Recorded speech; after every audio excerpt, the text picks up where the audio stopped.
Hi, I'm Kim with Woodland Scenics, and today I'm going to show you how to add grade crossings to intersections. These grade crossings are designed to fit into the railroad tracks at an intersection.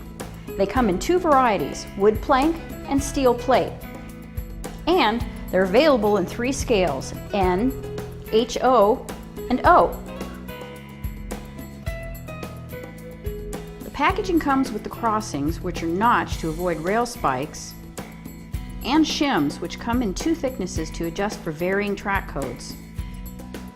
I'll be installing an HO scale grade crossing onto this layout that I've already prepared here. On this white area, I'll build a road, and I'll place my grade crossing here. The rest of the layout will have landscaping. Now I can show you how to attach your HO scale grade crossing. I've already added ballast to my track.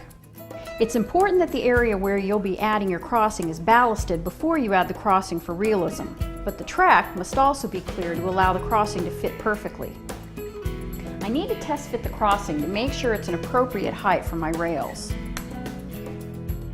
Grade crossings need to be installed lower than the rail height. Depending on the track code, it's sometimes necessary to use shims to lift the crossing. If the crossings need further adjustment, they can be sanded on the bottoms and the sides. To help make sure the crossing is lined up with the road, I'm going to place this tape to help guide where I place the pieces. Now I'm going to carefully glue them into place using super glue. Another important step is to make sure that the inner crossing is centered to allow plenty of clearance for the wheels.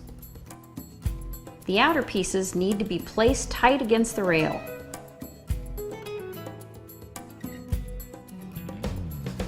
I've just shown you how to test and install an HO scale grade crossing.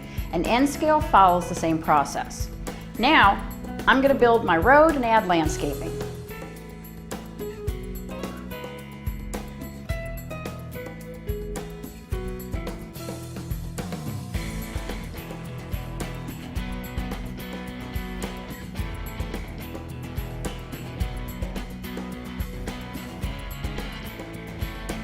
Let's move on to O scale. I'm going to show you the process for attaching a two-rail crossing. O scale grade crossings are a different process than the smaller scales because they come in pieces that must be assembled. The first step is to assemble the center crossing. The crossing comes with spacers in the packaging to be used specifically for a two-rail track. Whether or not you need the spacer depends on your track and train, so be sure to test fit everything first. I'll need to glue the center pieces together, then allow them to dry. Here, the ballast is higher than the track ties, preventing the center crossing from sitting level. I'll just sand the area flat. Now it sits flat, but could be higher, so I'll have to add shims. O-scale shims need to be cut. I'll measure 3/4 of an inch for the intersections and 1/4 inch for outer sections. I'll score along my measurements and snap the shims apart.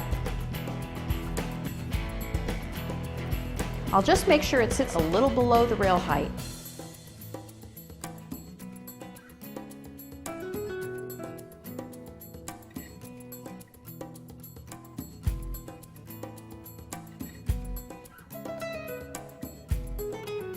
Like HO, I need to make sure that the crossing is centered before setting it.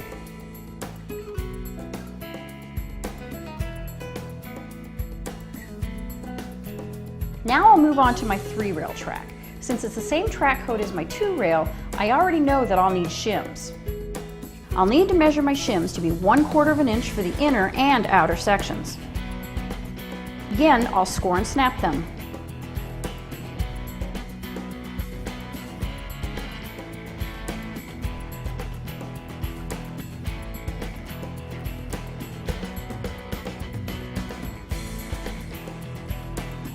I have to make sure that the intersection of the crossing is firmly pressed up against the center rail.